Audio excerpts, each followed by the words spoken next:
Forest department എന്ത് ചെയ്യണം?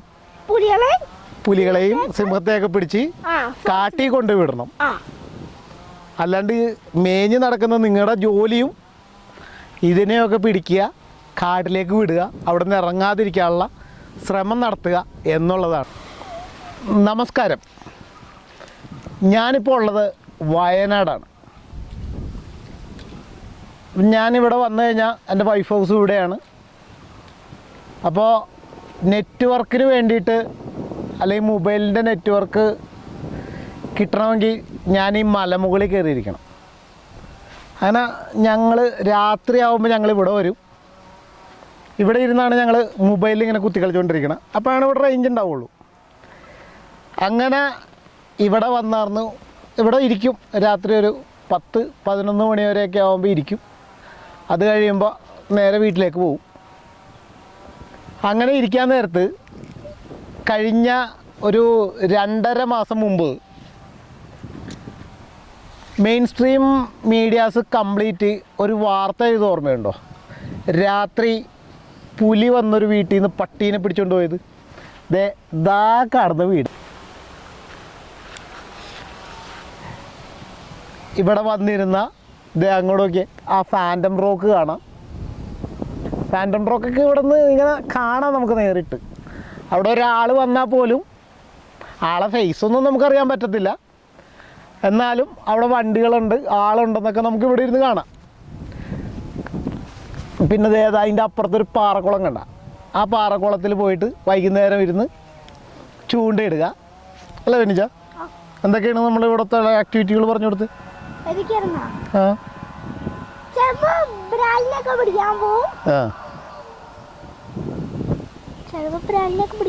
പിടിക്കാൻ പോവും, മീൻ പിടിക്കാൻ പോവും, വെള്ളത്തിൽ കളിക്കാൻ പോവും, കൃഷി ചെയ്യും. പിന്നെ പയറ് പറിക്കും. അവിടെ വാഴയുടെ ഇടയിൽ പയറിട്ടൊക്കെ പയറ് പറിക്കാൻ പോവും. പിന്നെ പിന്നെ അമ്മാമ്മയുടെ കൂടെ പോയിട്ട് വിറക് എടുത്തോണ്ട് വരും. പശുവിന് തീറ്റയും കൊടുക്കും ഒക്കെ ചെയ്യും. ഇതാണ് ഇവിടുത്തെ ഞങ്ങളുടെ കലാപരിപാടി.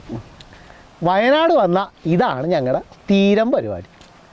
പക്ഷെ എന്താ പറയുക, ഒരു പ്രത്യേക എൻ്റർടൈൻമെൻ്റ് ആണ്. ഒരാഴ്ചയൊക്കെ നിൽക്കത്തുള്ളൂ എന്ന് മാത്രമേ ഉള്ളൂ വന്നു കഴിഞ്ഞാൽ. പിന്നെ ഇവിടെ നിന്ന് അടുത്തുള്ള ടൂറിസ്റ്റ് പ്ലേസ് സഞ്ചരിക്കുക. ഇവിടെ നിന്ന് ഊട്ടിക്ക് പോകാൻ 113 കിലോമീറ്റർ, മൈസൂർക്ക് പോകാൻ 137 കിലോമീറ്റർ. ഇങ്ങനെയൊക്കെയാണ്. എന്തായാലും ഈ പറഞ്ഞ പോലെ പ്രദേശം കണ്ടില്ലേ, നല്ല ഭംഗിയാണ്. ഇതിൻ്റെ തൊട്ട് പുറകിലാണ് പാറ മടയുണ്ടായത്. അത് നിർത്തി മറ്റേ പരിസ്ഥിതി ലോല പ്രദേശമായിട്ട് ഇരിക്കുന്ന സമയത്താണ് ആ പുറകിൽ കാണുന്ന പാറമട അത് നിർത്തിയത്. കേന്ദ്ര സർക്കാർ റിപ്പോർട്ട് വെച്ചതിൻ്റെ തൊട്ട് പുറകെ തന്നെ ഈ പ്രദേശങ്ങളിലുള്ള മുഴുവൻ കോറികളും നിർത്തി. അപ്പോൾ അതുകൊണ്ട് ഇവിടെ നിശബ്ദമായിട്ട് ഇങ്ങനെ സൈലൻ്റായിട്ട് വെയിൽ കായാനും എറണാകുളത്തെ പോലെ അയ്യോ പൊള്ളുന്നേ എന്നൊന്നും പറയേണ്ട ആവശ്യമൊന്നുമില്ല. അതേ പാറപ്പുറത്തിരിക്കണ കണ്ടില്ലേ, ഇങ്ങനെയൊക്കെയാണ്. എന്തായാലും നല്ല അടിപൊളി പ്രദേശമുണ്ട്, ഒന്നും പറയാനില്ല. എന്തായാലും ഇങ്ങനെയാണ്. ഇപ്പം രാത്രി ഇരിക്കാൻ പറ്റില്ല എന്ന് മാത്രമേ ഉള്ളൂ. അതുകൊണ്ട് ഫോറസ്റ്റ് ഡിപ്പാർട്ട്മെൻറ്റ് എന്ത് ചെയ്യണോടെ വെനിച്ച? ഫോറസ്റ്റ് ഡിപ്പാർട്ട്മെൻറ്റ് എന്ത് ചെയ്യണം? പുലികളെയും സിംഹത്തെയൊക്കെ പിടിച്ച് കാട്ടി കൊണ്ടുവിടണം. അല്ലാണ്ട് മേഞ്ഞ് നടക്കുന്ന നിങ്ങളുടെ ജോലിയും ഇതിനെയൊക്കെ പിടിക്കുക, കാട്ടിലേക്ക് വിടുക, അവിടെ നിന്ന് ഇറങ്ങാതിരിക്കാനുള്ള ശ്രമം നടത്തുക എന്നുള്ളതാണ്. അതുകൊണ്ട് ആ കാര്യത്തിൽ തീരുമാനം ഉണ്ടാക്കിയാൽ ഞങ്ങൾക്ക് ഇവിടെ വന്ന് രാത്രി മൊബൈലിൽ കളിക്കാം ഒക്കെ പറ്റും. അല്ലെങ്കിൽ വേറൊരു സ്ഥലം, ഒന്നെങ്കിൽ മൊബൈൽ കമ്പനി ടവർ വെക്കണം, അല്ലെങ്കിൽ ഫോറസ്റ്റ് ഡിപ്പാർട്ട്മെൻറ്റ് പുലിയെയും ഭീകര ജീവികളെയൊക്കെ പിടിച്ചു മാറ്റിയില്ലെങ്കിൽ പ്രശ്നമാകും എന്ന് പറഞ്ഞുകൊണ്ട് നിർത്തുന്നു. നന്ദി, നമസ്കാരം.